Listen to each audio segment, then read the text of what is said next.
Hoje, na live de hoje, a gente vai falar sobre lipidose hepática, tá? Mas, assim, não é qualquer coisa sobre lipidose hepática.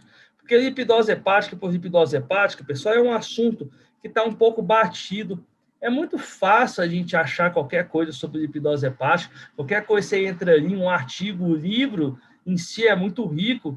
Os livros em si são muito ricos sobre lipidose hepática. Só que na semana passada, eu fiz uma postagem sobre o uso da metionina no tratamento do gato com lipidose hepática, falando que não pode. E isso gerou uma repercussão monstruosa no Instagram, tá? E muitas pessoas, a partir daí, começaram a me perguntar bastante coisa sobre lipidose hepática. E eu comecei a perceber que, cara, tem muita dúvida no tratamento da lipidose hepática. E aí eu peguei as principais dúvidas que a galera me mandou e eu peguei outros pontos importantes que são coisas que não podem faltar, em hipótese nenhuma, que você não pode deixar de saber para tratar um gato com lipidose hepática, para a gente falar aqui nessa aula. A primeira coisa que a gente tem que falar de hoje é que a gente não vai focar em questão de como desenvolve a lipidose hepática, sinais clínicos, essas coisas. Tudo isso é muito tranquilo e se você pegar qualquer livro, você rapidinho vai lá e vê sinal clínico, tratamento, diagnóstico, essas coisas. Tá? Não tem muito mistério. Mas eu quero focar naquilo que você não vê, que não, coisas que não são ditas em livro, que são coisas que a gente aprende com vivência, que são coisas que a gente aprende interligando várias disciplinas. O tratamento da lipidose hepática é dividido em 3 partes: hidratação, alimentação e medicação. Agora, o pessoal, às vezes você pode pensar assim, Luiz, mas é um pouco óbvio, né, que a hidratação entra no tratamento. Não, porque aqui influencia em tantos e tantos e tantos fatores, tem tanta coisa que pode dar errado aqui na hora de você fazer essa hidratação, que a gente não pode deixar de falar minuciosamente sobre isso. E depois da hidratação, a gente entra com alimentação e medicação, tá? É importante que esse primeiro momento, a hidratação, seja a primeira coisa que seja feita. Você pode também, junto com a hidratação, começar a medicar esse paciente, mas nunca pode começar a alimentar antes que esse paciente esteja devidamente hidratado, tá bom? Vamos lá falar sobre a hidratação do gato com lipidose hepática. A primeira coisa que é uma... pessoal, tem muita dúvida nisso aqui. Primeira coisa, qual solução usar? Isso é uma dúvida muito importante. Por que o pessoal tem tanta dúvida em qual fluido que eles vão utilizar na hora de tratar o gato com lipidose hepática? Porque a gente tem estudo e é extremamente comum na medicina humana que pessoas com problemas hepáticos não utilizem soluções com Ringer com lactato, porque tem todo aquele esquema que o Ringer com lactato tem lactato de sódio, que passa pelo fígado, e aí exige a metabolização hepática para o lactato de sódio virar bicarbonato e fazer toda aquela reação. Então, acaba que você está sobrecarregando o fígado, porque a sua própria solução vai fazer com que o organismo tenha que trabalhar. Então, não é recomendado. Contudo, a gente não tem nenhum estudo, pessoal, a gente não tem nenhum estudo com gatos com lipidose hepática e animais que usam Ringer com lactato, estudos duplo cego, que falam, um grupo com gato com lipidose hepática usou Ringer com lactato, o outro não usou Ringer com lactato. O que não usou teve uma recuperação melhor, ou o que usou teve uma piora no quadro. A gente não tem esse estudo. Então, é um pouco questionado até onde que realmente usar a solução Ringer com lactato, tá? Em pacientes com lipidose hepática, piora o quadro. A gente tem que pensar o quê? Soluções fisiológicas podem ser usadas nesses pacientes? Luiz, então se a gente não sabe, vamos usar a fisiológica. O problema da fisiológica é, se o animal tiver hipotenso, se o animal estiver muito desidratado e você fizer ressuscitação volêmica nesse paciente com solução fisiológica, você induz uma acidose nesse paciente por excesso de cloro. Então, a gente fica um pouco ali em cima do muro sobre o que fazer, né? Então, vamos lá. Qual solução usar? Ringer com lactato ou fisiológica? Ringer com lactato, em teoria, não deve ser usada em pacientes com hepatopatia. Contudo, não existe estudo que mostre esse efeito deletério em pacientes com lipidose hepática. Vou colocar aqui, não existe estudos duplo cego, tá bom? Isso facilita a nossa vida. Fisiológica pode levar a uma acidose por excesso de cloro, quando usado para ressuscitar volemicamente um paciente.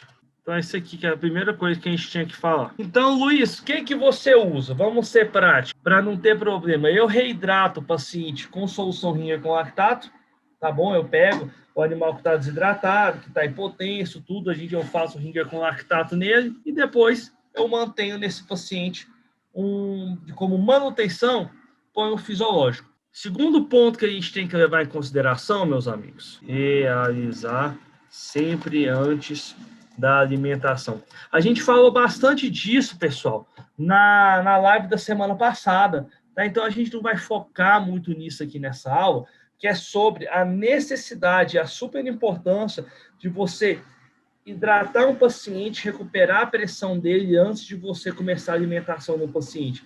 Isso porque seu animal está hipotenso, chega menos sangue no intestino, sua motilidade gastrointestinal fica comprometida e aí o peristaltismo do paciente está reduzido, certo? Então, se você está dando alimento para um animal hipotenso, você está dando alimento para um animal que está com um sistema não é com o intestino parado, com o sistema gastrointestinal parado. Aí você alimenta o paciente, ele vomita. Alimenta o paciente, ele vomita. Aí você dá um da cetrona, da serênia, dá um monte de coisa, e esse paciente não melhora. Ele não melhora por quê, velho? Porque não adianta. O problema é que o paciente está com hipomotilidade gastrointestinal. Então, o estômago está enchendo, não esvazia, o intestino está parado e você está alimentando aquele paciente. Eu sei que a gente fica desesperado para alimentar um paciente com lipidose hepática. Isso é verdade. Pô, o bicho está alimentado há 10 dias, todo amarelo. A gente sabe que um dos pilares que leva esse paciente a desenvolver lipidose hepática é o jejum. Porra, velho, por que eu não vou alimentar ele? Por conta disso. Ele está 12 dias sem alimentar, sem ficar mais um dia, mas algumas horas sem alimentar, para você restabelecer volemicamente esse paciente, não vai ser o que vai matar ele. Entende isso, tá bom? Hipotensão leva à hipomotilidade do sistema gastrointestinal. Ah, tem uma coisa que é super importante a gente falar também, que é sobre o risco de efusão pleural. Então, vamos lá. Hidratação versus risco de efusão. Aqui não é qualquer hidratação, né? Que eu vou ter que colocar aqui, hidratação agressiva.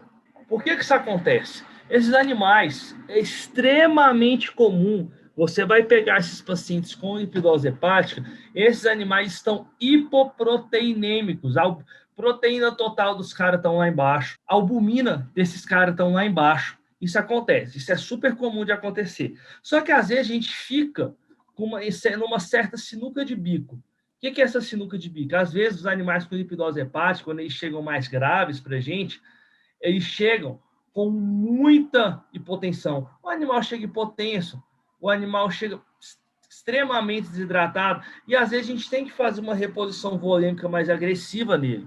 Só que o gato, a gente sabe que ele já tem uma dificuldade por ele ter um volume sanguíneo circulante menor, quando comparado ao cão, ele já tem uma dificuldade ali de segurar o líquido administrado, principalmente o colóide do meio intravascular. Então, extravasa bastante para o interstício. Interstício é difícil falar essa palavra, né?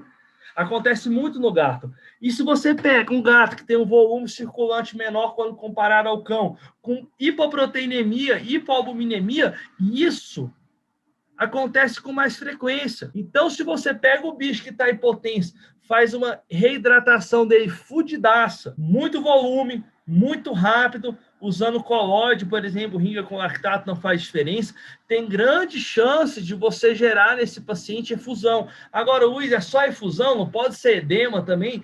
Pode acontecer. Só que o gato, ele sofre muito mais efusão do que edema. É muito mais comum você deixar um soro abertão num gato, assim, ó, de uma vez, um soro de 500 ml num gatinho, ele tende a fazer efusão antes de fazer o edema. Então, é mais comum. Toda vez que for realizar hidratação agressiva em pacientes com lipidose, lembre, normalmente Estes pacientes estão com hipoproteinemia barra hipoalbuminemia. E isto associado ao menor volume sanguíneo circulante, quando comparado a cães, maior ou menor, depende do que você vai comparar. Favorece o extravasamento da fluido para o meio extravascular quando feito de maneira rápida em grande volume. Então, se você pega um paciente, cara, com lipidose hepática, eu sei que a gente quer que a pressão no bicho fique 120 logo. Eu gosto, todo mundo quer isso. Mas vai mantendo. Por exemplo, pega a pressão. Se ele está com 70 de pressão, mantém a pressão dele ali a 100. Se você fez uma prova de carga nesse paciente e esse paciente não está respondendo, não respondeu a primeira prova de carga, não faz prova de carga em 3 minutos, igual se fazia antigamente. Hoje a gente pega bem mais leve com prova de carga, principalmente em gás. Talvez seja interessante, às vezes, você colocar esse paciente numa infusão de vasoativo. Não vale a pena arriscar. É melhor você fazer uma hidratação num período mais longo do que você meter lá, meti 3 provas de carga nesse paciente. Pô, beleza, na terceira prova de carga melhorou. Aí, de repente, só que agora você está com uma infusão. Tá bom? Então, é isso que eu tenho para deixar de aviso nessa situação para vocês.